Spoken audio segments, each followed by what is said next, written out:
Alumnos, les doy la bienvenida. En esta clase voy a abordar dos temas fundamentalmente. El primer tema es, como ustedes pueden ver en la lámina que está compartida, es los sistemas de valoración de la prueba. Y en la segunda parte de la clase vamos a analizar todo lo que tiene que ver con la ejecución y principalmente con el juicio ejecutivo. Entonces, comencemos primero con esto de los sistemas de valoración. Como ustedes pueden ver, aquí hay una U invertida que muestra todos los sistemas de valoración que actualmente existen y también han existido, y que va desde la prueba tasada hasta la contraprueba. Bueno, la prueba tasada es el medio de valorar la prueba de forma más rígida que existe. Y la contraprueba es el sistema menos rígido, pero no por esto más irracional que existe como método para valorar la prueba. Ya vamos a revisar cuando lleguemos a la contraprueba, que realmente es un método que ha existido, pero que es del todo irracional. Bueno, dicho esto, comencemos entonces con la prueba legal o tasada. ¿Qué es lo propio de la prueba legal o tasada? Lo propio de la prueba legal o tasada es que es la propia ley la que establece los medios de prueba que existen y no existen más medios de prueba que lo establecido en la ley. Y por otro lado, es también la propia ley que establece cómo debe ser valorado cada uno de estos medios de prueba, es decir, qué valor se le asigna a cada medio de prueba, y también le asigna un valor comparativo a ciertos medios de prueba o a todos los medios de prueba. Ahora bien, el sistema de prueba legal o tasada es el sistema que existe o que tiene nuestro Código de Procedimiento Civil respecto de los medios de prueba. Porque si ustedes revisan el artículo 341, se van a dar cuenta que ese artículo del Código de Procedimiento Civil es el que señala que estos son medios de prueba y no otros. No van a ser otros los medios de prueba, solamente los que señale la ley. Tal es así que ustedes han de saber que para introducir los documentos electrónicos hubo que modificar el Código de Procedimiento Civil para introducir este nuevo medio probatorio. Así que, obviamente, estamos frente a un artículo que establece los medios de prueba de manera taxativa. Ahora, en cuanto al sistema de valoración de prueba legal o tasada, por lo menos en Chile y en materia procesal civil, el único medio de prueba que, en que existen pruebas legal o tasadas serían los instrumentos públicos, pero solamente respecto a ciertos aspectos de los instrumentos públicos, como ustedes bien saben, que sería el aspecto vinculado a los instrumentos públicos en relación a ciertas dimensiones, que serían la fecha del instrumento público, la suscripción por el funcionario competente, la, el, las de, el hecho de haber comparecido tales personas, hacer las declaraciones y el hecho de las declaraciones. No que sean verídicas, pero sí que esas declaraciones fueran vertidas por los comparecientes. En ese sentido, el instrumento público está valorado según la prueba legal o tasada. Ahora, eso no significa que no se pueda presentar una prueba en contrario para desmentir estas situaciones. Por lo demás, el mismo Código de Procedimiento Civil establece una posibilidad de anular una escritura pública mediante declaraciones de testigos. Como bien se indica, como bien se indica en el artículo 429 del Código de Procedimiento Civil, en que eh, es posible anular una escritura pública mediante la declaración de 5 testigos, y esta declaración de los testigos es valorada según otra forma de valoración, que es la sana crítica. Bueno, pasemos entonces la, al sistema de... bueno, antes de pasar al sistema de valoración de la sana crítica, debo hacer un alcance, eh, que si bien este artículo 341 es demasiado estricto e inflexible, la jurisprudencia y también la actividad de los abogados ha hecho posible de que se puedan introducir medios de prueba que no están expresamente señalados en el Código de Procedimiento Civil, de dos formas, por la vía analógica y por la vía de introducir los medios de prueba no regulados a través de un medio de prueba regulado. Me explico. Muchos han indicado que el artículo 341 señala los medios de prueba respecto a los cuales uno se puede hacer valer el juicio, pero estos medios de prueba serían medios de prueba que implicarían géneros y podrían tener especies, como por ejemplo, respecto a los instrumentos, las fotografías podrían ser especies y podrían ser introducidas como instrumentos a un proceso civil. Ahora bien, otra fórmula que se ha hecho para introducir medios de prueba que no están expresamente señalados en la ley civil, procesal civil, ha sido introducirlos mediante la aplicación de un medio de prueba idóneo. En este caso, por ejemplo, una fotografía o un video podría ser introducido al proceso mediante, por ejemplo, testigos que hayan observado el video o las fotografías, o incluso en una inspección personal del tribunal, en que el propio juez con el secretario puedan revisar un video en una determinada audiencia. Esa es la fórmula que se ha utilizado para tratar de flexibilizar la norma del artículo 341. Ahora bien, pasemos a la sana crítica. Respecto a la sana crítica, es una forma de valorar medios de prueba, por lo menos en materia procesal civil, solamente respecto de un medio de prueba moderno, que sería el informe de peritos. El informe de peritos se valora entonces según la sana crítica. ¿Pero qué es la sana crítica? Bueno, la sana crítica es una forma de valorar la prueba que está compuesta por varias dimensiones, a lo menos 4 dimensiones. La primera dimensión serían las leyes de la sana lógica, la segunda dimensión sería la máxima de la experiencia, la tercera dimensión sería los conocimientos científicamente afianzados, y un cuarto elemento podría ser que se valore toda la prueba rendida, ya sea para acreditar el hecho o ya sea para descartar como medio de prueba idóneo para valorar un hecho. Revisemos cada uno de estos parámetros y vamos a quedar más o menos claro en qué significa cada uno de estos parámetros de sana crítica.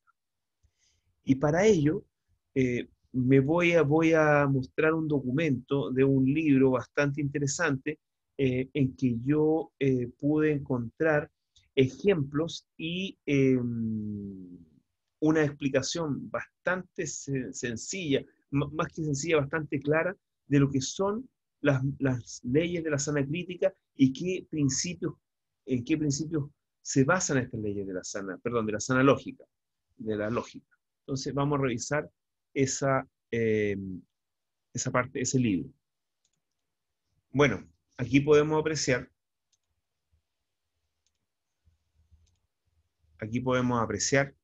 este libro que se llama Tratado de la Prueba. Es un libro argentino, escrito por varios autores, es decir, es una compilación de muchos artículos que tratan solamente de la prueba. Es un libro bastante interesante, pero la parte más interesante que yo he visto del libro es esta parte que tiene un pie de página, en donde se remiten a otro texto, en donde describen qué son estos, cómo se pueden explicitar y ejemplificar las leyes de la sana lógica. La lógica es una técnica que tiene que ver con la concordancia en el discurso, que tiene que ver con la estructura en el mensaje. Y principalmente estas leyes de la sana lógica se dan en la estructuración de una sentencia, y desde el punto de vista que nosotros estamos revisando, desde la estructuración de la acreditación o valoración de los hechos. Por ejemplo, aquí hay varios principios los cuales no pueden ser transgredidos, y si se transgreden, estaríamos yendo contra la sana crítica desde el punto de vista de las leyes de la lógica. El primer principio es el de no contradicción. En este caso, aquí claramente aparece que una misma cosa no puede ser otra a la vez. Incluso aquí aparece el ejemplo que vale que no se puede afirmar y negar simultáneamente la existencia de un hecho, la calidad de una cosa, la vigencia de una norma. Y aquí pone el ejemplo. Así, por ejemplo, resultaría contradictorio que se diga que ha quedado mostrado que el daño fue producto del caso fortuito o fuerza mayor, y sin embargo se le condena al demandado a pagar una indemnización. Esa argumentación en la parte considerativa de una sentencia iría en contra del principio de no contradicción. Otro principio que tampoco puede ser vulnerado en la valoración de la prueba e incluso en la argumentación que tiene un fallo, sería el principio del tercero excluido, en que también es una manifestación un poco de este principio de no contradicción o también de identidad en el cual una cosa es esa cosa y no otra a la vez, o nunca ambos. Y aquí también sale el ejemplo. Si se valora un medio probatorio que momentos antes fue desechado por estimarlo impertinente. También esa es una forma de vulneración, entonces, de este principio del tercero excluido. Y el principio de identidad, en que todo ser es idéntico a sí mismo, también está expresado como todo es lo que es, y el ejemplo aquí es cuando el juez introduce el proceso hechos que no han sido afirmados por las partes, o valora medios probatorios que no guardan relación con los hechos que constituyen el supuesto fáctico de la norma aplicable al caso concreto. Ahí estaríamos también transgrediendo el principio de identidad. Y el principio de verificabilidad o razón suficiente, este es un principio muy esencial desde el punto de vista de la argumentación en una sentencia y la argumentación también para acreditar un hecho. Este principio indica que todo resultado o todo razonamiento o conclusión de razonamiento debe provenir de una actividad racional o de una actividad, en este caso, probatoria. Es decir, no es posible que yo dé por acreditado un hecho sin que exista un fundamento para acreditar dicho hecho. Y aquí aparece el ejemplo, es que se afecta este principio cuando en la motivación de la sentencia no aparecen razones suficientes extraídas del derecho y la actividad valorativa que justifiquen la decisión tomada.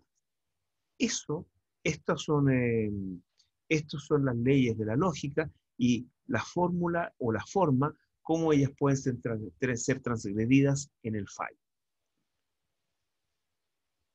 Ahora sigamos revisando otros parámetros de la sana crítica. Bueno, sigamos con la sana crítica entonces. Otro parámetro de la sana crítica es las máximas de experiencia.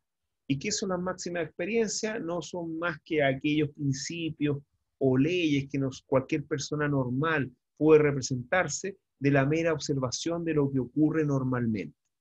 Dicho de un modo más sencillo, lo normal se presume, lo anormal debe probarse. Y en este sentido, existen varias normas que se refieren a las máximas de experiencia que se encuentran como presunciones en nuestra legislación, como por ejemplo la presunción de paternidad, en cuanto a la presunción de paternidad referente al marido o al concubino.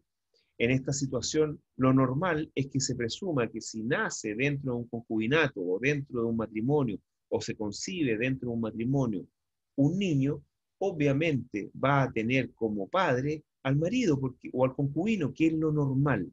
En ese sentido, si nosotros derogáramos el Código Civil y derogáramos estas presunciones, nos bastaría el sistema de valoración de la sana crítica para dar por establecida la paternidad, por lo menos crear una suerte de presunción de lo que debe tenerse por cierto.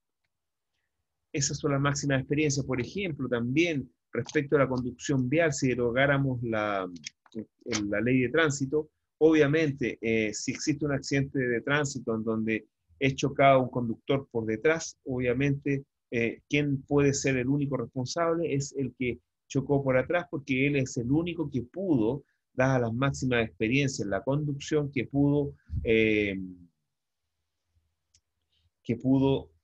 evitar dicho accidente, porque una medida de cuidado es mantener la distancia razonable y prudente respecto del vehículo que le antecede, porque realmente el que está atrás es el único quien puede evitar el accidente frente a cualquier emergencia que puede tener el piloto que está delante. También tenemos los conocimientos científicamente afianzados, que en estos casos estamos hablando de ciertos conocimientos de ciertas ciencias, que incluso ciencias combinadas, quizás no pueda ser un conocimiento propiamente tal para la ciencia, pero sí va a ser un conocimiento para, para el derecho. Al derecho le basta con este conocimiento.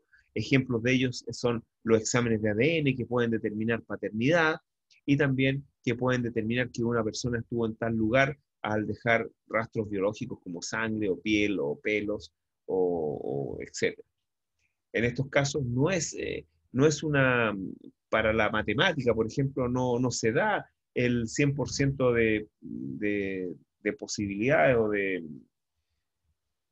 o la situación de certeza para la matemática de que la persona es el padre que estuvo ahí, porque existe muchas veces en estos exámenes de ADN un 99,9997%. Entonces, quizás no es un conocimiento para la ciencia determinada, pero sí al derecho le basta como conocimiento porque la posibilidad de error es muy mínima. Lo mismo, por ejemplo, en el caso de la alcoholemia, que el estado de ebriedad se determina por el porcentaje de alcohol en la sangre, y eso, si por ejemplo le preguntamos al médico, a un psiquiatra o a un biólogo, pues nos van a decir cosas diferentes. Quizá un psiquiatra nos va a decir que esto se da en las situaciones en que la persona pierde la aversión al riesgo, eh, pierde este miedo al riesgo, se vuelve más impulsivo, eh, se vuelve también más entusiasta, se vuelve también más confiado de sí mismo. Un médico nos dirá, sí, se puede volver más confiado en sí mismo, pero los reflejos disminuyen, la reacción disminuye, el campo visual también se corta, la motricidad fina también, etc. Y quizá un biólogo nos puede decir que, bueno, el alcohol en la sangre produce ciertas, eh, la graduación del alcohol en la sangre producirá ciertos efectos en un organismo vivo, en este caso en un ser humano, pero depende de muchas otras variables, quizás depende si es hombre o mujer, depende del peso que tenga, depende de la edad que tenga la persona, etc. Entonces, si bien para todos estos conocimientos científicos, más o menos la pérdida de motricidad y todos estos antecedentes que yo ya he señalado se empiezan a perder más o menos como al 0,8 o al gramo por mil en la sangre.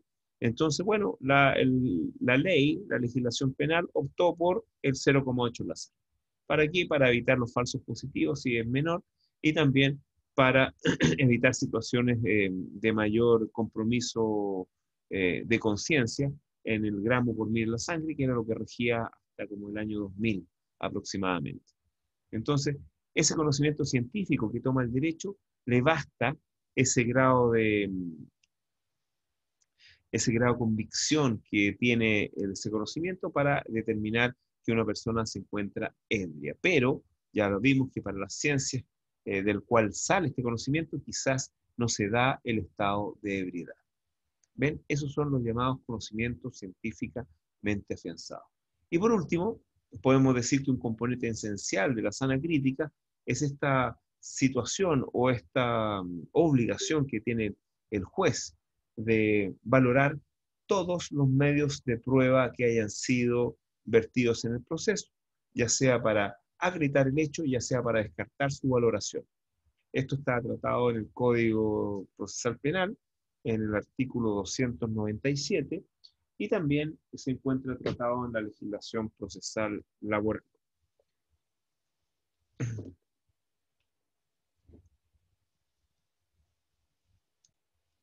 Bueno, ahora examinemos la prueba en conciencia. Cuando hablamos de la prueba en conciencia, nos estamos refiriendo a un sistema de valoración que es íntimo del juzgador. ¿Qué significa? Que el juzgador, de manera personal y,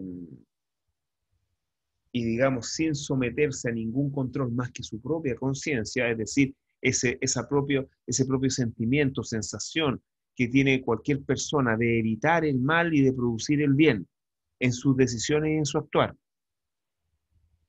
Y en ese sentido, la valoración en conciencia, por ejemplo, yo creo que se da respecto de la prueba testimonial en materia civil, dado que las reglas que existen en el artículo 384 no son obligatorias para el juez, y el juez tiene mucho campo o tiene muchas posibilidades de decidir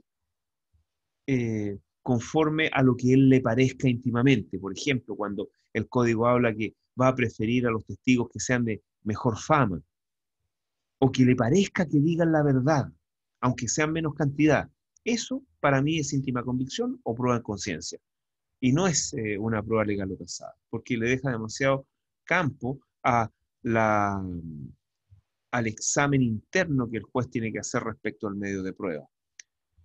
En nuestra legislación, la valoración en conciencia es un sistema que existió y actualmente existe en la legislación penal antigua, el artículo 456 bis.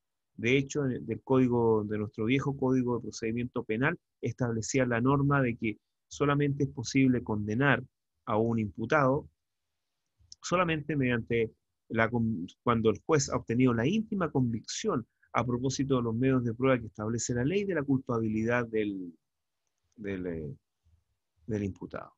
Entonces, en este caso, se remitía a la prueba en conciencia.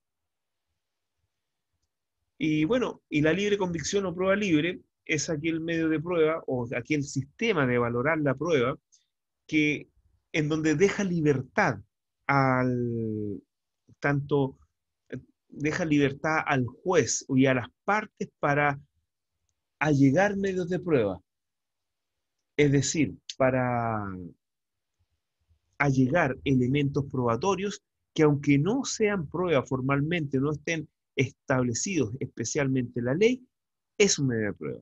Y así se cumple con este aforismo de Jeremías Bentham, de que todo lo que prueba es prueba, aunque dogmáticamente no sea un medio de prueba. Y el sistema de valoración, bueno, el sistema de valoración es libre y yo creo que solamente lo puede coartar la racionalidad en el análisis del medio de prueba. De hecho, este sistema de la prueba libre o de la valoración de la prueba libre, de forma libre, está tomado en el Código en el Código Procesal Penal, en el artículo 297, pero desde la siguiente perspectiva. Por ejemplo, el artículo 295 del Código Procesal Penal establece la libertad de los medios de prueba. Cualquier medio es apto porque sea apto para producir fe, va a ser un medio de prueba. Es decir, nuestro código toma en cuenta aquellos medios de prueba que quizá al momento de la dictación del código no existían, como por ejemplo la reconstitución vía programas computacionales de un accidente de tránsito. Eso no existía al momento de dictarse el código. Actualmente, con el avance de la computación, es posible hacerlo y es posible mostrarlo y es posible acreditar un hecho mediante este mecanismo o este medio de prueba. Y por otro lado, el artículo 297 establece el sistema de valoración libre. Artículo 297, valoración de la prueba, los tribunales apreciarán la prueba con libertad. Pero eso sí, se establece un límite en esta libertad de valoración. Y el límite está establecido por la sana crítica. Es decir, la sana crítica en el Código Procesal Penal juega, juega la valoración de la prueba, no como el sistema de valoración de prueba, sino como el límite mediante el cual se debe valorar la prueba.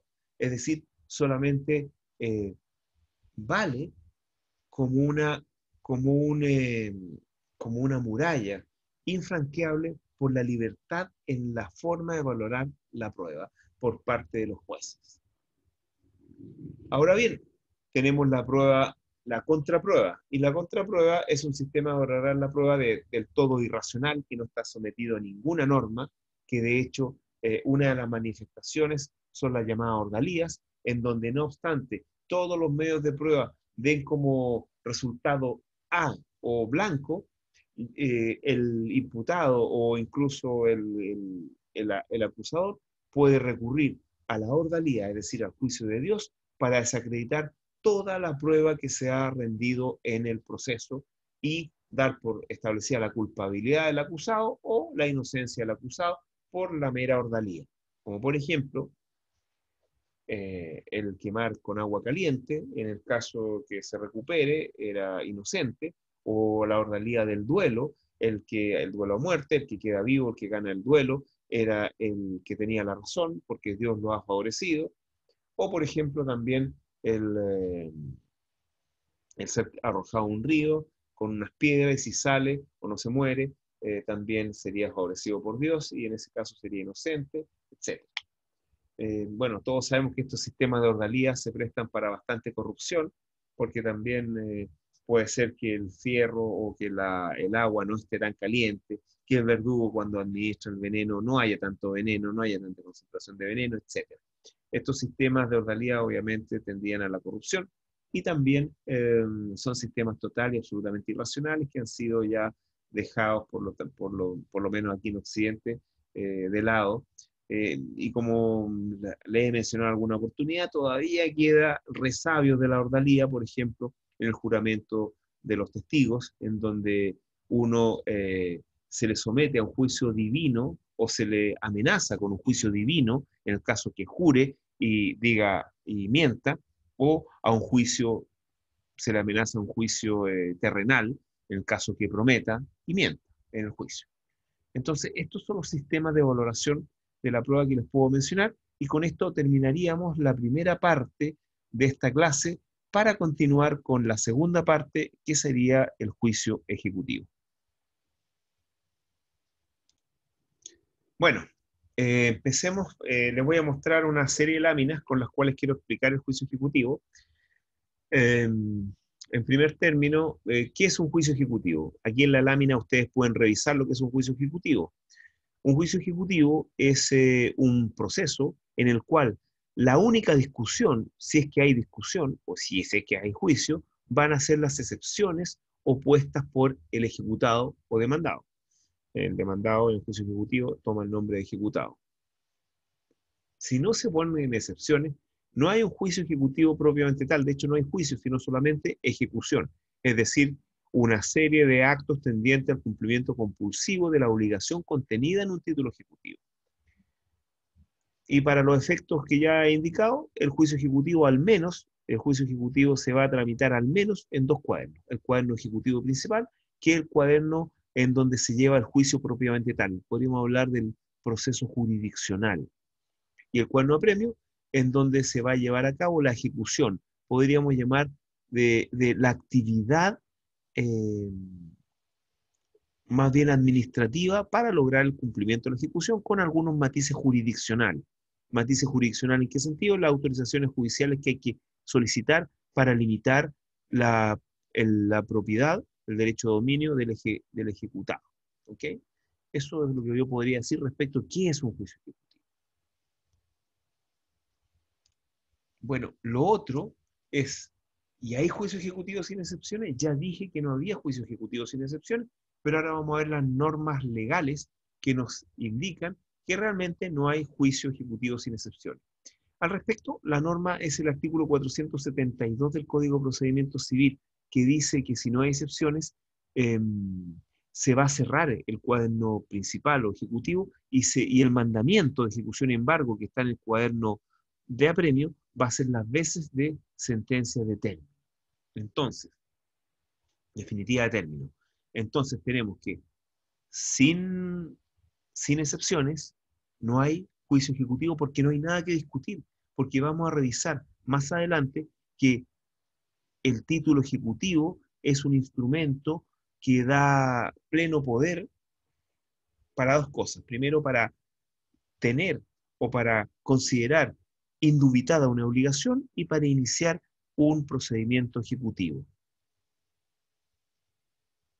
Entonces podríamos decir que en la mecánica del juicio ejecutivo, las excepciones es a la verdadera demanda y la contestación o observación que se hacen de estas excepciones por parte del ejecutante es la contestación a dicha demanda. Bueno, ahora vamos a revisar las láminas referentes al juicio ejecutivo.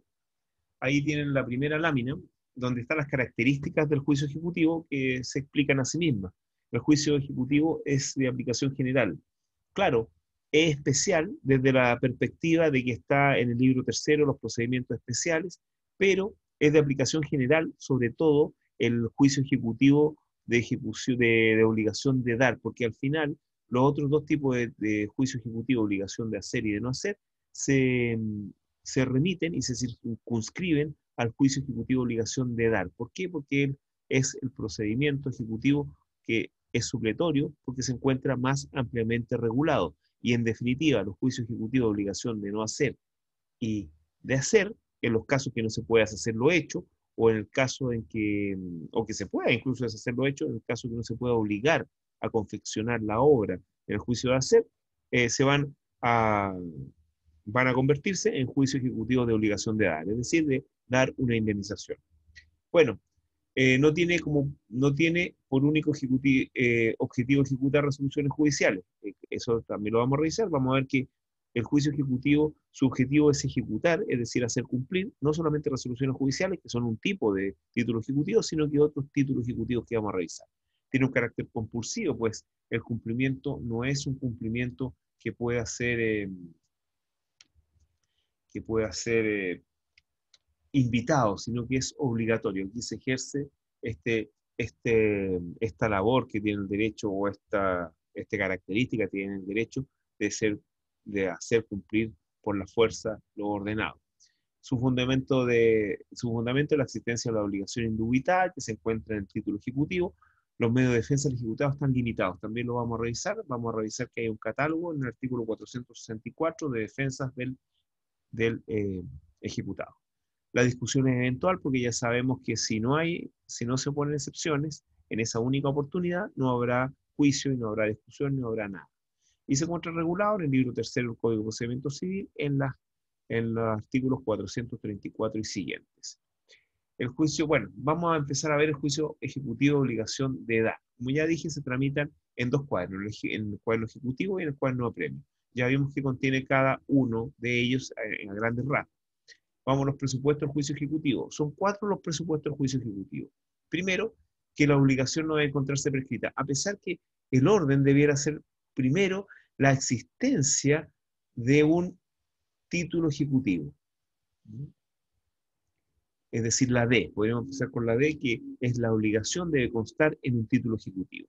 Después, la obligación que consta en un título ejecutivo no debe encontrarse prescrita, la obligación debe ser actualmente exigible, la obligación debe ser líquida. Vamos a revisar cada uno de estos aspectos. Primero, la obligación no debe encontrarse prescrita. Bueno, sabemos que la prescripción en los juicios ejecutivos es de dos tipos, una ordinaria y otra extraordinaria o especial. La ordinaria son 3 años desde que se ha hecho efectiva la obligación y, y las especiales son de 1 año, generalmente los títulos representativos de dinero, el cheque, el pagaré, el recambio, ¿no? Esos tienen una fecha, un tiempo menor de prescripción. Y ahí vamos a ver que la prescripción tiene unas reglas especiales en el juicio ejecutivo que se invierte. Se invierte la prescripción en el juicio ejecutivo, la regla de prescripción en el juicio ejecutivo. Bueno, la obligación debe ser actualmente exigible. Aquí no hay que explicar mucho, lo único que tengo que decir es que la obligación contenida en el título debe ser pura y simple, es decir, no debe estar sometida a modalidad alguna. La obligación debe ser líquida. ¿Qué significa que sea líquida? Que sea líquida significa que sea determinada o determinable. Pues que sea determinada significa que no hay duda en lo que se debe. La determinación pero más precisa va a ser la especie o cuerpo cierto y el número de especie o cuerpo cierto. Es decir, un caballo que tenga tales características, que haya ganado tales torneos, esa es la determinación más precisa que puede haber. Pero también se pueden deber géneros, y en este caso, la determinación solamente va a ser la cantidad, porque sabemos que respecto al género, el ejecutante, el obligado, cumple con entregar un individuo a lo menos, de un individuo de la especie, a lo menos una calidad media. Bueno, también puede ser liquidable, y en este caso basta que con los meros antecedentes que estén en el título, más operación aritmética, se puede determinar lo debido. Esto es muy propio respecto a las obligaciones que son de dinero. Líquida o liquidable. Títulos ejecutivos. Bueno, los títulos ejecutivos realmente son documentos. Son documentos a los cuales la ley le da el valor de acreditar o de tener en sí misma una obligación indubitada. ¿Qué significa indubitada? Significa que no admite duda, salvo puede ser objetada en el juicio ejecutivo a través de las excepciones, pero que basta para iniciar el juicio ejecutivo. Bueno, también aquí está la definición de que estos títulos ejecutivos son documentos con los cuales es posible iniciar una ejecución. Elementos de los títulos ejecutivos. Bueno, solo los crea la ley, solamente están en la ley, son siempre solemnes, ahí vamos a ver que tienen ciertas solemnidades, y en ellos debe constar una obligación de dar, hacer o no hacer líquida y actualmente exigible y no prescrita. Es decir, no basta con que exista un título ejecutivo si es que no contiene esta obligación con estas características. Pongo un ejemplo, por ejemplo, son títulos ejecutivos según el 434, número 2, las escrituras públicas. En este caso, las escrituras públicas, no por el hecho de ser escrituras públicas van a ser títulos ejecutivos, sino en cuanto contengan una obligación líquida actualmente exigible, etc. Es decir, no cualquier escritura pública es título ejecutivo. Características de los títulos ejecutivos, bueno, una vez más, solo los crea la ley, son autónomos, es decir, se bastan a sí mismos. ¿Qué significa esto? Que no pueden haber complementación de títulos ejecutivos. Un título ejecutivo no se puede complementar con otro y perfeccionarse, como por ejemplo un cheque que está prescrito y que se cite a confesar deuda. Debe ser perfecto, claro, debe ser perfecto para iniciar la ejecución, pero se puede perfeccionar, también sabemos, a través de ciertas gestiones. Y es presupuesto del juicio ejecutivo, como ya sabemos, y siempre debe acompañarse a la demanda ejecutiva. Es decir, la demanda ejecutiva siempre debe contener documentos fundantes. Clasificación de los títulos ejecutivos. Bueno, la clasificación más tomada en cuenta y más importante, más práctica, es de títulos ejecutivos perfectos y títulos ejecutivos imperfectos. Muy sencillo, los títulos ejecutivos perfectos son aquellos que directamente es posible, sin ninguna gestión previa, iniciar una ejecución, y los imperfectos son aquellos que necesitan una gestión preparatoria para comenzar una ejecución.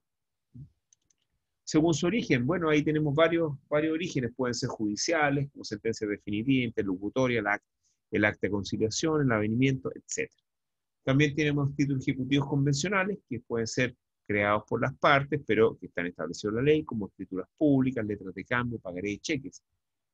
Y títulos ejecutivos administrativos podrían ser la nómina de deudores morosos, tratándose de las comunidades, de morosos de gastos comunes. Según el número de voluntades que concurren, bueno, ahí tenemos la sentencia, unilateral, el intercambio, el pagaré, también unilaterales, bilateral, el acta de avenimiento, escritura pública, etc.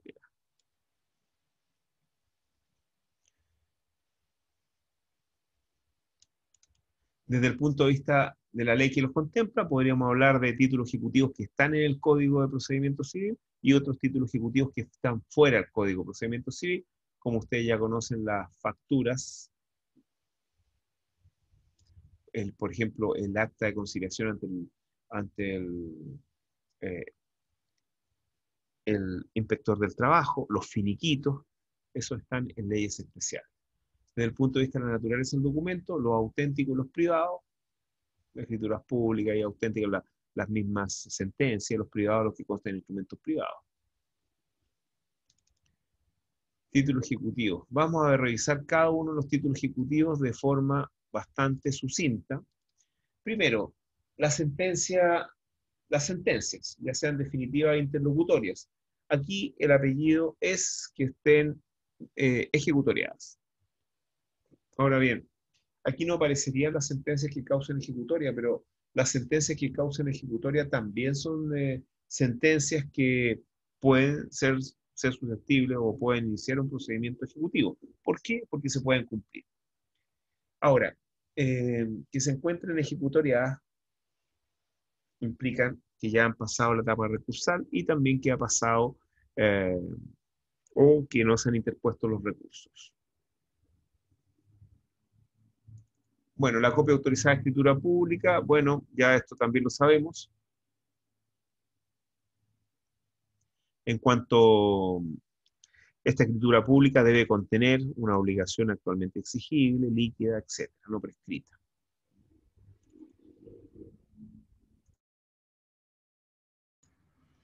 Bueno, en tercer lugar, el acta de avenimiento pasa ante el tribunal competente, autorizada ante el ministro de Fe o dos testigos de actuación. Bueno, en este caso estamos hablando de métodos autocompositivos que son judiciales. También aquí está la conciliación, también se entiende la conciliación como título ejecutivo, y pasada ante autoridad de tribunal competente. Eso significa que el tribunal o juez, al momento de aprobar esta conciliación o avenimiento, le da una autorización o una aprobación en todo lo que no sea contrario a derecho, y como ustedes saben, la resolución reza generalmente así: téngase por aprobada en todo lo que no sea contraria a derecho. Y claro, eso debe ser autorizado por un ministro de fe del tribunal o un secretario del tribunal en caso de los juzgados civiles, ministro de fe en caso de los tribunales reformados. Y esto de los dos testigos de actuación se refieren a los jueces árbitros, arbitradores que no tienen ministro de fe. Los documentos privados. ¿A qué nos referimos con los documentos privados? Los documentos privados, norma general, estamos hablando de documentos que contienen el reconocimiento de una obligación y que deben estar firmados. Y un tipo especial de estos instrumentos privados son las letras de cambio, pagarés y los cheques. Situaciones respecto a estos documentos, bueno, eh, resulta que por ejemplo, el instrumento privado que contiene una obligación y que se encuentra firmado, para que se perfeccione ese instrumento privado y sea un título ejecutivo perfecto, es necesario se hace en general una doble gestión, que sería el reconocimiento de la confesión de la deuda y el reconocimiento de la firma. Esa es la gestión doble que se hace bajo el apercibimiento de que si no se asiste o si se dan respuesta vacía, se tiene por configurado el título ejecutivo, por confesar la deuda y reconocida la firma. También existe la otra norma que, negada la deuda pero reconocida la firma, se entiende también preparada la vía ejecutiva. Como aparece ahí.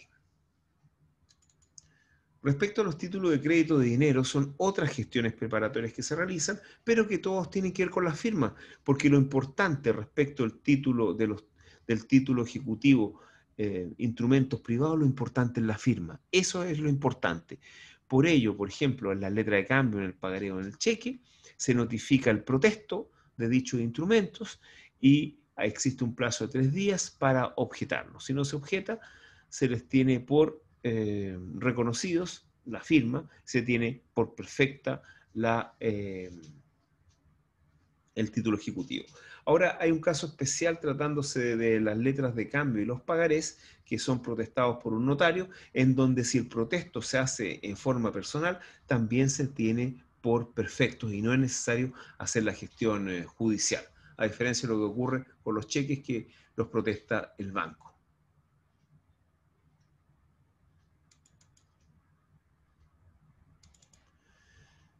Bueno, y como lo importante es la firma, en todos los casos en que la firma de estos instrumentos privados, letra de cambio, cheque y pagaré, esté abonado por un ministro de fe, van a ser títulos ejecutivos perfectos.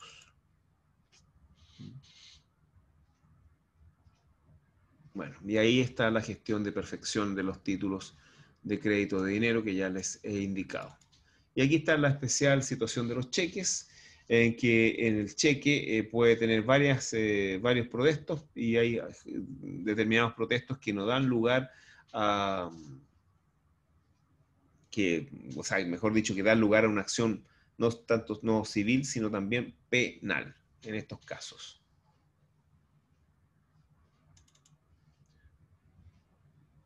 Bueno, esa es la ley de letra de cambio y pagaré, que es lo que es la letra de cambio y un pagaré.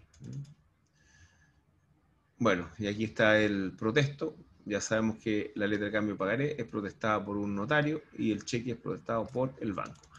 La confesión judicial es otro medio de prueba, perdón, es otra gestión preparatoria, en donde aquí lo importante es que aquí se carece de todo documento y y la diligencia, la confesión, como medida precautoria, mejor, perdón, como medida, como gestión preparatoria, va a configurar el título perdón, el título ejecutivo, y en este caso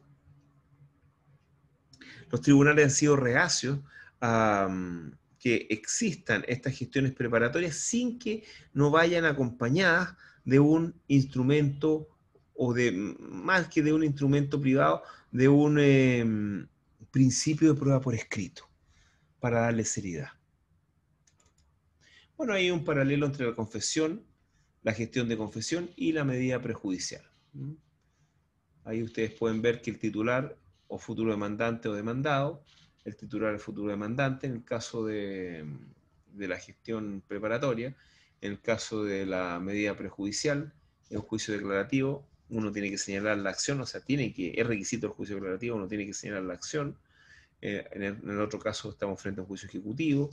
Los objetivos: preparar el juicio declarativo, en el caso de la medida prejudicial; en el caso de la gestión preparatoria, obtener un título ejecutivo, bueno, preparar también en este caso un juicio ejecutivo. Es un medio de prueba tratándose de la gestión preparatoria, perdón, de la medida prejudicial. El éxito de la gestión va a indicar un título, va a crear un título ejecutivo muchas veces, o lo va a perfeccionar, mejor dicho. Y el fracaso de la medida prejudicial, ya sea probatoria o precautoria, va a significar que de todas formas se puede iniciar un juicio con posterioridad, y el fracaso, en cambio, de la gestión preparatoria va a implicar que no podamos ejercer o ejercer la acción ejecutiva. Bueno, estos son títulos al portador o nominativo. Esto realmente no tiene mucha aplicación práctica, pero también está en la ley.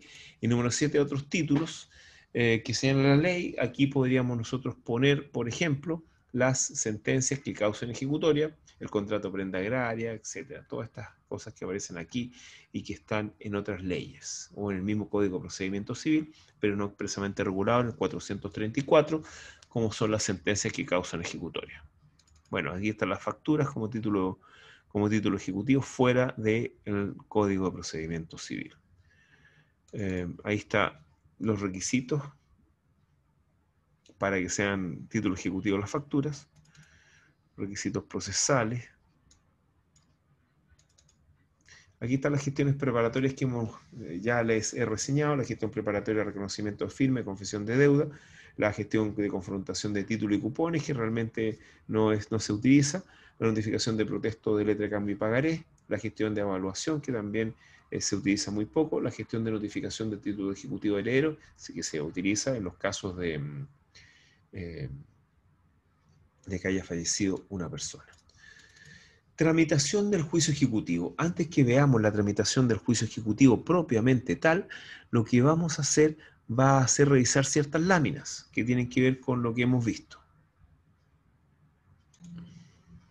Lo que primero vamos a ver es qué es un título ejecutivo, que ya lo hemos revisado, son determinados documentos.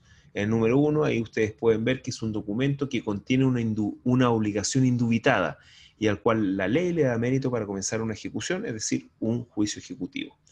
Y como ya habíamos dicho, la principal clasificación la distingue entre títulos ejecutivos perfectos e imperfectos, según si es posible iniciar inmediatamente la ejecución o no, o previamente es necesario hacer una gestión preparatoria. En el juicio ejecutivo, las excepciones justamente se interponen en contra del título ejecutivo. Esa es la lógica del juicio ejecutivo, para que sepan.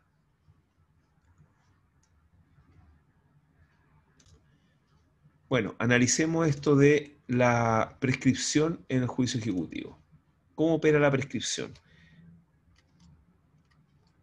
Bueno, en el juicio ejecutivo la prescripción opera de diversa forma al juicio declarativo. En el juicio ejecutivo se invierte. la forma de proceder del juez. En el juicio declarativo sabemos que la prescripción debe ser alegada. Si no es alegada, en ese caso el juez no la puede declarar de oficio. ¿Alegada por quién? Alegada por el demandado. En este caso, el juez, al revisar el título, debe revisar si es que el título tiene más de 3 años. Si tiene más de 3 años, en ese caso debe declarar de oficio la prescripción. Sin embargo, hay títulos ejecutivos que sabemos que tienen un plazo de prescripción de menos de 3 años, que son la cheque, la letra de cambio, el pagaré y la factura. En este caso, como la regla, bueno, en este caso hay dos doctrinas, dos opiniones procesales. La primera es que nunca, en ningún momento, un juez puede declarar de oficio la prescripción. ¿Por qué? Porque tratándose de los títulos ejecutivos de prescripción de un año, se vuelve la regla general. ¿Y cuál es la regla general? La regla general es que deba ser alegada la prescripción. Sin embargo, hay otra doctrina, otra opinión procesal que señala que, claro, no se puede alegar, no se puede declarar de oficio la prescripción respecto a estos títulos que tienen ejecutivos que tienen un plazo de prescripción de un año, pero siempre y cuando no hayan traspasado el límite de los 3 años, porque la norma es clara en el sentido de que se puede declarar de oficio la prescripción cuando el título tenga más de 3 años, es decir, no distingue qué tipo de título. Entonces, en ese caso, si un título eh, ejecutivo es de aquellos que tienen prescripción de un año, si es que ha pasado más de 3 años desde el momento en que se hizo, en que tuvo, en que venció la obligación o se hizo exigible, etcétera, podría ser declarado de oficio la prescripción. ¿Ah? Esa es la lógica actualmente en el juicio ejecutivo con esas dos opiniones que hay.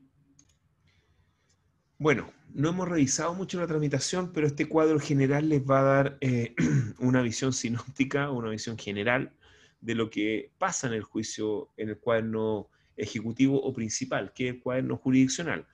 Los trámites son, el número 1 indica que primero va a comenzar con una medida prejudicial o por una demanda ejecutiva. Cuando hablamos de medida prejudicial, estamos hablando de una gestión preparatoria de la vía ejecutiva. Después tendremos la oposición de excepciones al título ejecutivo. Obviamente, entre medio tiene que haber una notificación de la demanda y el requerimiento de pago en el cual no apremio, que ya lo vamos a revisar. En tercer lugar, va a haber un traslado para que el ejecutante observe las excepciones, un traslado de 4 días. Y en este caso, el ejecutante lo que hace es contestar la demanda, porque la demanda está dada por las excepciones opuestas. Después va a haber una resolución de admisibilidad de las excepciones y recepción de la causa prueba. Después tenemos un término probatorio de 10 días.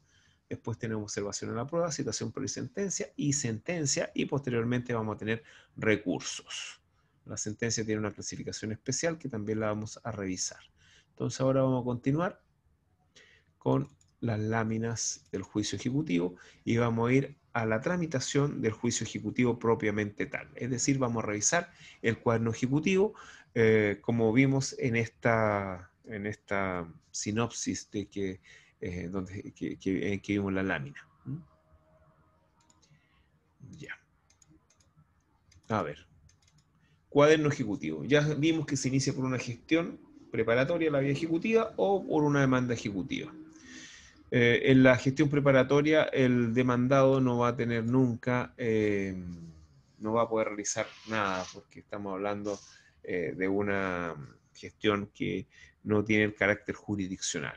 De hecho, la jurisprudencia está absolutamente clara en que la única defensa que tiene el ejecutado en el juicio ejecutivo es a través de las excepciones. Es decir, por mucho que sea nula la gestión preparatoria que va a dar inicio a la demanda, uno no podría presentar una nulidad respecto a la gestión preparatoria, sino más bien como esperar hasta la oposición de excepciones y ahí generar, encajar realmente esta nulidad dentro de algunas de las excepciones que a priori podría ser la excepción número 7 de 464. Demanda ejecutiva. Los requisitos comunes a todo escrito, pero aquí hay un requisito especial que la demanda debe contener un documento fundante que es el título ejecutivo. Bueno, en la parte petitoria siempre se debe solicitar que se despache mandamiento de ejecución y embargo y que se embarguen bienes suficientes el deudor para hacer íntegro pago de todo lo que se debe. Providencia de la demanda. La demanda se provee en el cuaderno principal o ejecutivo, se provee despáchese. ¿Qué es lo que es despáchese? Es una autoorden que sea el propio juez para confeccionar el cuaderno de apremio, en donde la primera resolución o judicial o actuación judicial va a ser el mandamiento de ejecución y embargo. Aquí pasamos al mandamiento de ejecución y embargo que está en el cuaderno de apremio. ¿Por qué pasamos a ver esto? Porque existe una íntima relación entre el cuaderno principal y el cuaderno de apremio, como ya veremos. ¿Cuál es la íntima relación? Lo que pasa es que en el cuaderno principal, en el despáchese, como ya les dije, hay un autor donde el juez para posteriormente confeccionar el cuaderno de apremio y confeccionar este mandamiento de ejecución y embargo, que es una resolución judicial compleja y sui generis que va a contener, bueno, que contiene podríamos decir, elementos esenciales, elementos de la naturaleza y accidentales. Los elementos esenciales son los que no pueden faltar, que es la orden de requerir de pago al deudor, con una orden subsidiaria de eh, embargar bienes suficientes al deudor en caso de que no pague en el momento de la intimación del requerimiento. Y la otra esencial que podría ser que es que exista un depositario provisional y este que sea el propio ejecutado, en el caso de ser menaje de casa lo que se embarga. Eso serían las menciones de la esencia. La de la naturaleza es, bueno, la naturaleza es designar a este depositario provisional al ejecutado en el caso de que sea menaje casa. Debe haber un depositario provisional, pero la mención, si no, nada se dice, va a ser este ejecutado, como ya le dije, si es menaje casa. Y las accidentales son el señalamiento de los bienes para embargar específicos, también la petición de fuerza pública para el embargo o para el retiro de las especies. Acá está la posición del ejecutado. Esto es importante porque la oposición es la defensa del ejecutado y en este sentido estamos hablando de las excepciones. ¿Desde cuándo se cuenta el plazo para poner excepciones? Desde que el ejecutado requerido de pago. Y depende de dónde va a ser requerido de pago el plazo que te va a tener para oponer las excepciones. En este caso puede ser requerido de pago en su domicilio, puede ser requerido pago en la oficina del receptor, puede ser requerido pago en su domicilio laboral. En el único lugar en que no puede ser requerido de pago va a ser en un lugar de libre acceso al público. Y los plazos son los siguientes que los vamos a ver mediante una lámina. Bueno, aquí tienen la lámina. Ahí está el plazo para la defensa en el juicio ejecutivo. Los plazos, como ya bien se dijo, se van a contar desde que es requerido de pago el deudor. Y los plazos son 4, 8 y 8 más tabla. 4 días van a ser cuando es requerido de pago en la comuna que sirva de asiento al tribunal, donde funcione el tribunal. 4 días.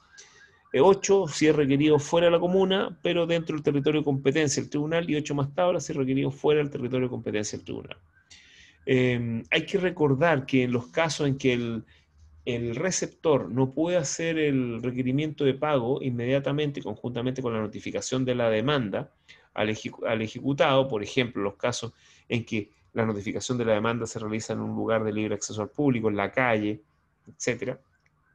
En ese caso, lo voy a dejar citado al ejecutado a su domicilio, a su oficina, a la oficina del receptor, y ahí va a ser requerido pago, pero todos sabemos que la oficina de los receptores generalmente está en la misma comuna que sirve asiento al tribunal. Entonces, en estos casos que haya esta citación que se denomina cédula de espera, los plazos van a ser 4 días desde que es requerido de pago.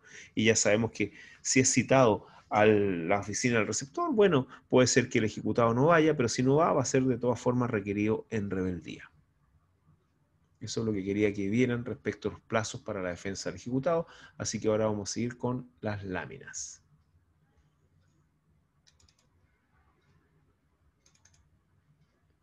Ya. Oposición del ejecutado, ya lo señalamos. Requerimiento de pago, lo mismo que ya habíamos visto. La hipótesis. Formalidad de las excepciones. Bueno, a esto se refiere a la defensa del ejecutado. Aquí tienen que tener presente de que en el juicio ejecutivo existe solamente una oportunidad de defensa, no existen más oportunidades de defensa. Aquí no hay excepciones anómalas y tampoco hay excepciones mixtas, a pesar que si ustedes revisan el catálogo del artículo 464, nos vamos a dar cuenta que es un catálogo que contiene tanto excepciones dilatorias como perentorias, y vamos a ver que no da lo mismo que se acoja a una excepción dilatoria a que se acoja a una excepción perentoria. Ya vamos a revisarlo. Pero vamos a la formalidad de las excepciones. Deben oponerse todas en un mismo escrito. Solamente se pueden oponer excepciones que estén en el 464, es decir, el catálogo de excepciones establecida en el código. Y debe expresarse con claridad los hechos y fundamento de derecho en que se apoyen estas excepciones, y también debe indicarse los medios de prueba respecto a los cuales nos vamos a hacer valer para poder defendernos y para poder acreditar estas excepciones. Bueno, aquí están las excepciones, lo que yo le había dicho, y hay dos situaciones que se pueden dar respecto de la cosa juzgada y las excepciones. La primera tiene que ver con lo que se denomina renovación de la acción ejecutiva. ¿Qué es lo que es la renovación de la acción ejecutiva? Es una institución en el juicio ejecutivo mediante la cual, en el caso en que el juicio ejecutivo sea ganado por el ejecutado, es decir, se acogió a lo menos una de las excepciones del ejecutado, por eso se ganó y se perdió la ejecución, por una razón de justicia, si una de estas excepciones corresponde a las que yo he llamado y las que le he dicho que tienen las características de ser dilatorias, que son las del número 1 al número 5 del 464, el catálogo 464, en ese caso es posible para el ejecutante iniciar nuevamente un proceso. Una vez que queda ejecutoriada la sentencia que rechaza la ejecución y que acoge alguna de estas excepciones llamadas dilatorias del 1 al 5. Esa se denomina la renovación de la acción ejecutiva. En estos casos, entonces, la cosa juzgada emanada de un juicio ejecutivo no afecta a poder realizar otro juicio ejecutivo. Solamente afecta al juicio ejecutivo en que se dictó la sentencia, es decir, produce cosa juzgada formal. Por otro lado, tenemos la reserva de acciones y de excepciones. En este caso, la cosa juzgada afecta a cualquier otro juicio ejecutivo, pero no afecta a un juicio declarativo posterior por el cual se pueda volver a intentar a intentar la acción ejecutiva o la defensa en el caso de las excepciones. Ahora, en el caso de la reserva de acciones y excepciones, existen dos oportunidades. Una oportunidad común para el ejecutante y el ejecutado y una oportunidad propia para cada uno de ellos. La oportunidad común es antes de la dictación del fallo. Y en ese caso, el problema que puede tener el ejecutante y el ejecutado, como ya se ha tramitado todo el juicio ejecutivo, es que tiene que haber un motivo plausible para que sea acogida por parte del juez. Es decir, se arriesga el ejecutante o el ejecutado si presenta en esa oportunidad la reserva de acciones y de excepciones. Y la oportunidad única para cada uno de ellos, bueno, el ejecutado tiene la oportunidad de reservar excepciones al momento, en lugar de oponer excepción, de contestar, es decir, mejor dicho, de oponer excepciones, reserva las excepciones. Y el ejecutante lo puede hacer al momento de darle traslado, de hacer las observaciones a las excepciones interpuestas por el ejecutado. Y en ese caso siempre van a ser otorgadas estas reservas. Bueno, aquí está la tramitación de las excepciones, traslado al ejecutante los 4 días, como lo habíamos visto en el cuadro, en la lámina de la tramitación del juicio ejecutivo. Término probatorio, los 10 días. Hay un término especial también. Sentencia en el juicio ejecutivo. Bueno, la sentencia en el juicio ejecutivo tiene una característica especial. Se clasifica de la misma forma que en los juicios penales, absolutoria y condenatoria. ¿Cuál es la absolutoria? Es la que acoge al menos una de las excepciones opuestas por el ejecutado. Y la condenatoria es la que desestima todas las excepciones opuestas por el ejecutado. La condenatoria a su vez se subdivide en sentencia de pago y de remate. Esta subclasificación tiene mucha importancia desde el punto de vista del cumplimiento de la sentencia. Ya lo vamos a revisar. La sentencia de pago es aquella en que las cosas embargadas es la cantidad de dinero debida o es la especie o cuerpo cierto debida. En este caso, las sentencias de pago se cumplen cuando están ejecutoriadas las sentencias.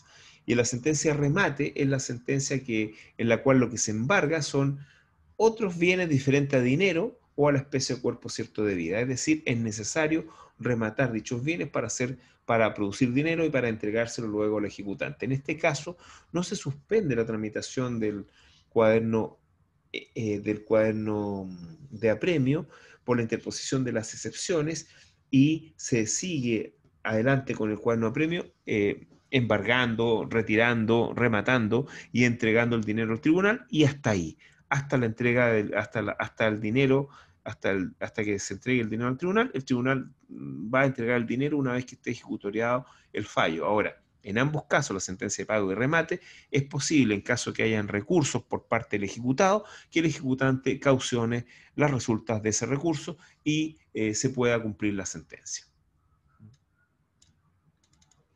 Efecto de la sentencia ejecutiva, bueno, lo que yo le había dicho. Recursos. Los recursos son los mismos que proceden respecto de cualquier sentencia definitiva. Cuaderno de apremio. Bueno, el cuaderno de apremio realmente es un cuaderno bastante administrativo y en este sentido el último proyecto de Código Procesal Civil que está en el Congreso establece que la ejecución esté a cargo de los llamados oficiales de ejecución y no a cargo de los tribunales de cobranza civil que quiere establecer, que se ha discutido en cuanto se establezca uno de esos sistemas. Ahora, es bastante conveniente que se establezcan los oficiales de ejecución, porque la ejecución, digamos, los costos de la ejecución recaerían en los ejecutantes, que tienen que recurrir a estos oficiales de ejecución, que van a tener acceso a bases de datos, van a tener acceso a embargar bienes, etcétera, y pedir las autorizaciones pertinentes solamente al juez en ciertos casos, en el caso del remate y en el caso del pago. Y en el caso que no existan excepciones, bueno, no hay juicio ejecutivo, van a seguir adelante los oficiales de ejecución. Bueno, habíamos hablado del requerimiento de pago y del embargo. Vamos a ver una lámina referente al embargo. ¿Qué se entiende por embargo?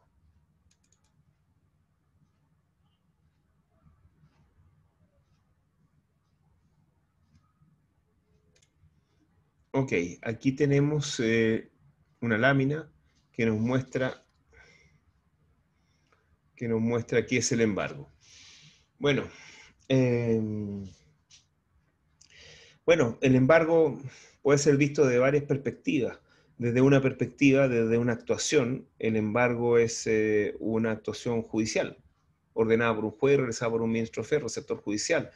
Pero desde el punto de vista jurídico, propiamente jurídico, el embargo es la aprehensión jurídica de bienes suficientes del deudor que quedan por este acto incomerciables y destinados al pago de la deuda establecida en el título ejecutivo. Cuando hablamos de aprehensión jurídica, estamos hablando de que estos bienes quedan inamovibles respecto de que no se pueden realizar ningún acto por ello, es decir, quedan tomados en cierta medida o aprehendidos por parte de ese juicio y quedan solamente destinados a cumplir con la obligación. Desde esa perspectiva también el embargo podría ser en cierta medida una medida cautelar. Sin embargo, los únicos embargos cautelares que han existido en nuestra legislación son los del artículo 380 del Código de Procedimiento Penal, que establecía la posibilidad de embargar bienes suficientes al imputado o al tercero civilmente responsable en los casos de inicio de un proceso penal, sobre todo en la parte investigativa, porque los procesos penales antiguos duraban mucho. Bueno, aquí existen la forma, por ejemplo, número 2 de embargar bienes raíces, que es mediante la inscripción en el conservador de bienes raíces, porque así no se puede hacer la tradición, es decir, no se puede adquirir, nadie puede adquirir la posesión respecto de esos bienes inmuebles. Y el embargo produce dos efectos: el efecto civil, que es lo que habíamos dicho, que lo convierte en incomerciable, y el efecto penal es que esos bienes embargados quedan bajo la responsabilidad del ejecutado y por lo tanto no pueden ser destruidos ni cambiados de lugar si no se comete el delito de depositario alzado. Y el embargo siempre va a ser ordenado por un juez. Eso es lo que podríamos decir respecto del embargo. Volvamos a las láminas. Ya. Práctica el embargo. Bueno, ahí está la forma como se realiza un embargo, cómo se señalan los bienes. Los puede incluso señalar el propio deudor en la diligencia del embargo. Formalidades del embargo, días y horas hábiles. Primero se requiere de pago, se levanta un acta, etc. Carta certificada hay que enviar. Efectos del embargo.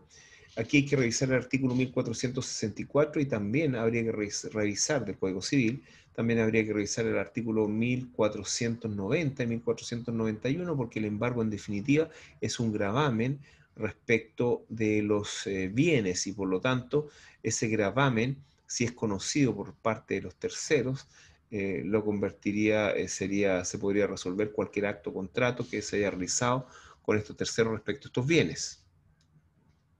También el embargo es importante, la diligencia respecto de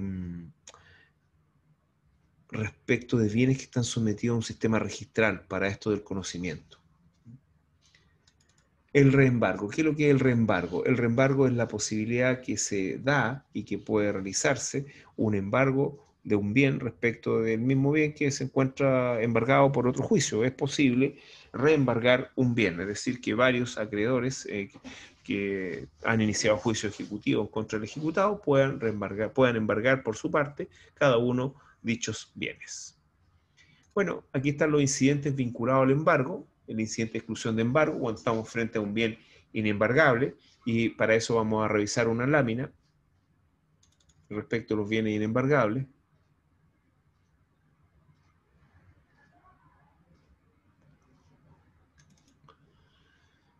Ahí podemos revisar la lámina. La pregunta de esta lámina es, ¿son todos los bienes embargables? No, no son todos los bienes embargables. Para ello hay que revisar dos artículos, el artículo 445 del Código de Procedimiento Civil y el 1618 del Código Civil. Ahora, hay varias razones de inembargabilidad. El número 2, por ejemplo, aparecen las razones sociales, razones de bien común, razones de subsistencia. Ahí el número 3 pueden consultar el catálogo, pero un dato importante es que los sueldos pueden ser embargables hasta el monto que exceda las 56 UF, actualmente una UF, bueno, son como 1.549.000 pesos, todo lo que exceda de eso puede ser embargable. Eso es importante. También está la ampliación de embargo. El incidente de ampliación de embargo es un incidente que se presenta frente a las situaciones que no son suficientes los bienes embargados para hacer frente a la deuda que está establecida en el título ejecutivo y se puede ampliar, se puede embargar más bienes. La reducción de embargo tiene que ver con el exceso. En ese caso, hay que tener presente también que aquí no se puede abusar del derecho, por lo tanto, si es que el bien es demasiado grande o vale demasiado, se puede reducir el embargo. La sustitución de embargo, esto es importante, se puede sustituir el bien embargado, pero solamente se puede sustituir en Chile, por lo menos en el procedimiento civil, por dinero. No se puede sustituir por otro bien, solamente por dinero.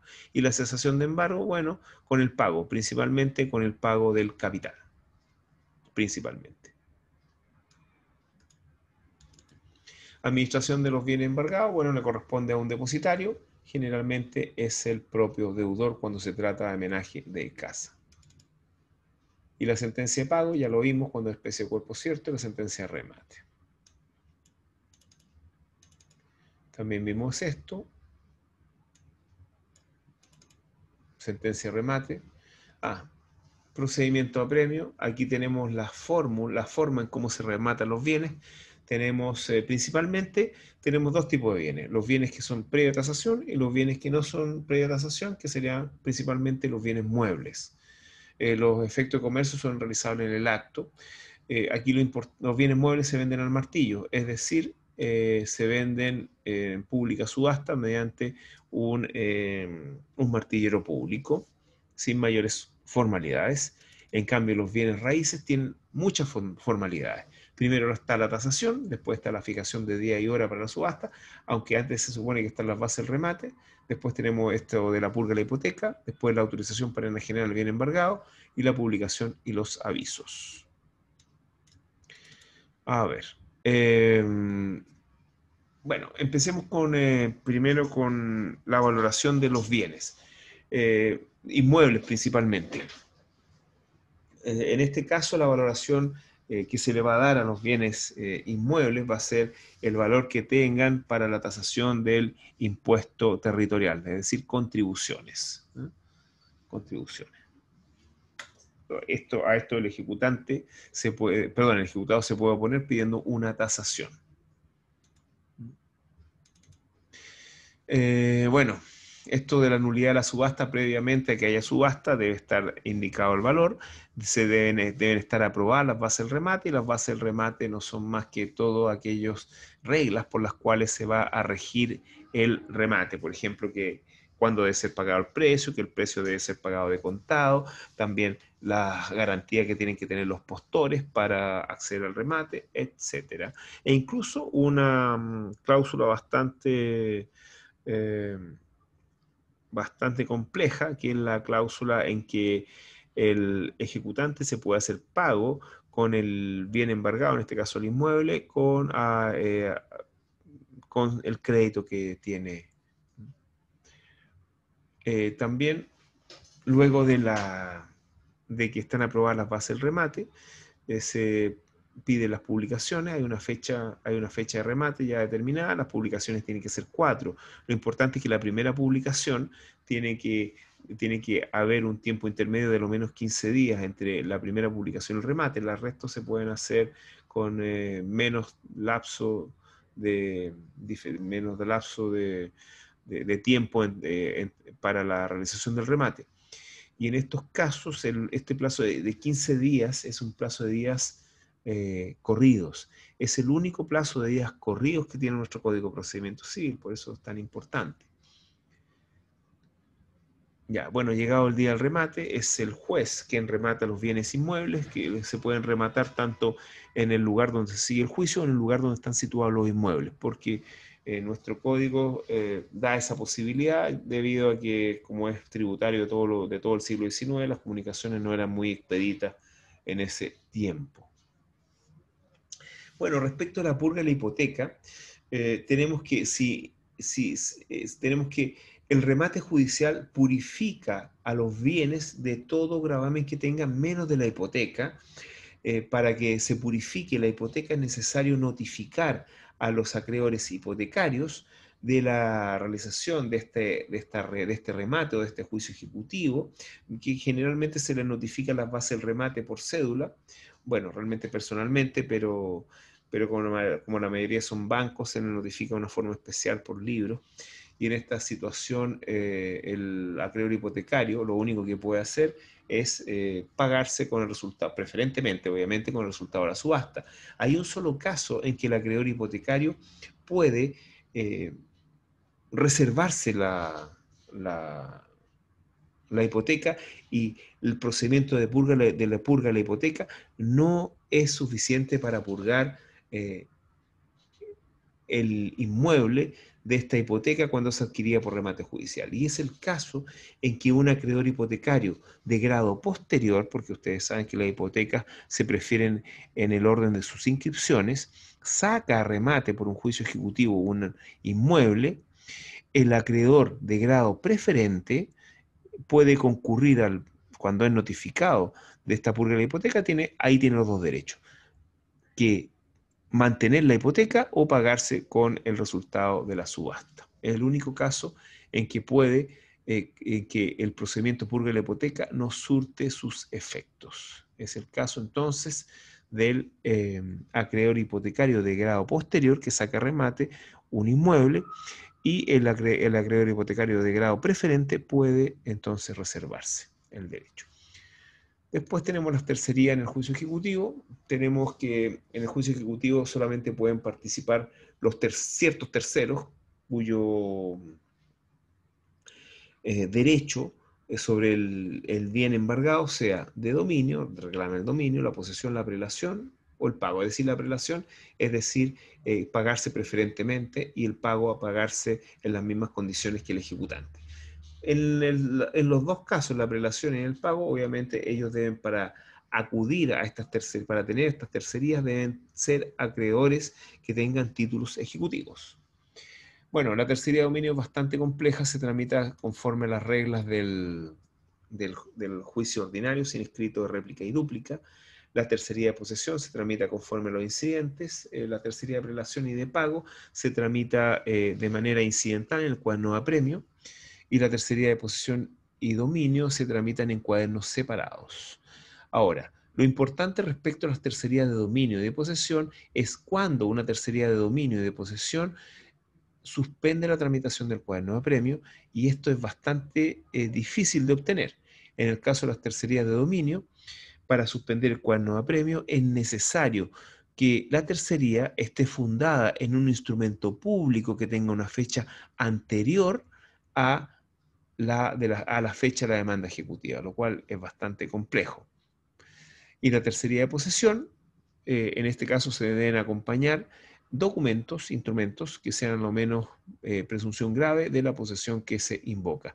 En el primer caso, en la tercería de dominio, podríamos hablar, por ejemplo, de una separación con adjudicación de una sociedad conyugal por escritura pública, y ahí tenemos un instrumento público con fecha anterior a la demanda ejecutiva. Y en caso de la tercería de posesión, bueno, en ese caso los documentos comunes son las boletas, las facturas, la guía de despacho, etc. Bueno, y con esto estaríamos dando término al juicio ejecutivo. Tuve que hacer esta grabación de nuevo porque, por desgracia, algo pasó con la grabación que hice antes en clase y se perdió. Así que tuve que grabarla de nuevo. Esto quizás está más condensado, quizás está más ordenado que la otra clase, pero si tienen cualquier duda se pueden comunicar conmigo, tanto para material como para dudas. Que estén muy bien, ha sido un agrado estar con ustedes, aunque sea de esta forma virtual.